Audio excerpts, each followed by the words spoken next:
கன்னியாகுமரி மாவட்டம் கிள்ளியூர் சட்டமன்ற தொகுதி வழியாக கேரளாவுக்கு கனிம வள கடத்தல் லாரிகள் செல்வதை சட்டமன்ற உறுப்பினர் ராஜேஷ்குமார் அவர்கள் ஏன் தடுத்து நிறுத்தவில்லை, அதற்கான நடவடிக்கைகளை ஏன் எடுக்கவில்லை என்கிற கேள்வியை நம்ம நேரடியாவே அண்ணன் ராஜேஷ்குமார் அவர்களை நோக்கி எழுப்பியிருந்தோம். அதுக்கு நேரடியா பதில் சொல்ல திராணி இல்லாத ராஜேஷ்குமார் அவர்கள் அவருடைய ஆதரவாளர்கள்ட்ட ஏதோ எழுதி கொடுத்து பேச வச்சு அனுப்பியிருக்கிறாரு. அவங்க பேசுறது பார்த்தா உண்மையிலேயே இவங்க கிள்ளியூர் தொகுதியில தான் இருக்கிறாங்களாங்கிற கேள்வியும் சந்தேகங்களும் தான் எழுது. எங்கிருந்து எங்கு கனிம வளங்களை கடத்தப்பட்டது என்று அவர் ஃபர்ஸ்ட் நல்ல போல அறிந்திருக்க வேண்டும். எந்த வழியா போகுதுன்னு தானே உங்களுக்கு தெரியணும்.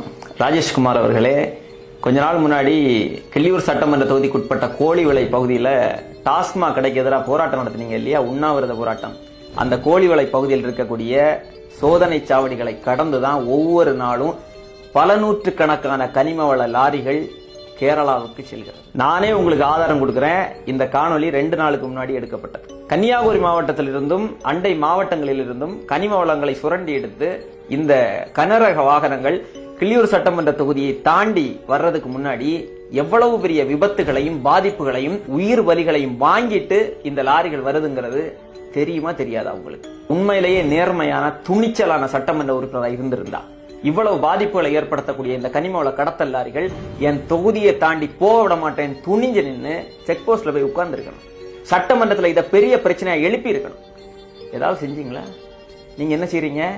கனிம வள கடத்தலை நியாயப்படுத்துறதுக்கு ஆள் அனுப்பி பேசிட்டு இருக்கீங்க. நீங்க பண்ற இந்த அரசியல் மக்களுக்கான அரசியலா இல்ல குவாரி முதலாளிகளுக்கான அரசியலா? ராஜேஷ்குமார் அவர்களுடைய இந்த அரசியலுக்காக மைக்கு முன்னாடி வந்து நிக்கிற நம்ம அண்ணன்களை நினைச்சாதான் ரொம்ப வருத்தமாகவும் பரிதாபமாகவும் இருக்கு.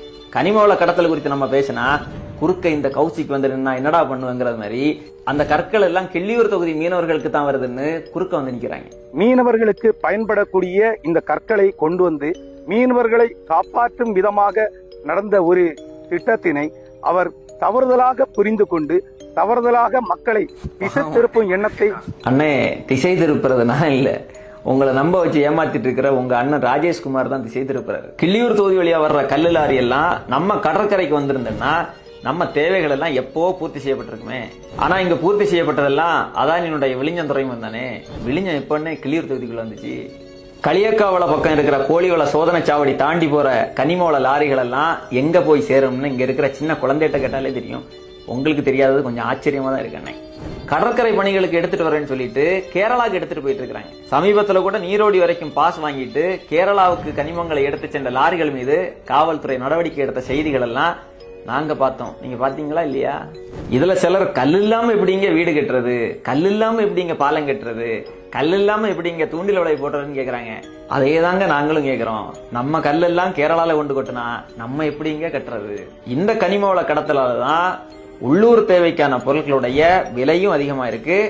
பெரும்பாலான நேரங்கள்ல உள்ளூர் தேவைக்கு பொருட்கள் கிடைக்காமலும் இருக்கு. இதையெல்லாம் திசை திருப்புறதுக்காக தான் ராஜேஷ்குமார் அவர்கள் ஒட்டுமொத்த கனிம வள கடத்தலுக்கான பழியையும் மீனவர்கள் மேல போட்டு அவங்களை கேடயமா பயன்படுத்தி கேவலமான ஒரு அரசியலை பண்ணிட்டு இருக்கிறார். ராஜேஷ்குமார் அண்ணே, இனியாவது எழுதி கொடுத்து ஆள் அனுப்பி பேச வைக்காம நேருக்கு நேர் 1-to-1 விவாதத்துக்கு வாங்க. நீங்க சட்டமன்ற உறுப்பினராக இருக்கிற கிள்ளியூர் தொகுதி வழியா கனிம வளங்கள் எப்படியெல்லாம் கடத்தப்படுது, எந்தெந்த நேரங்கள்ல கடத்தப்படுதுங்கிற கூடுதல் தகவல்களை பேசுவோம்.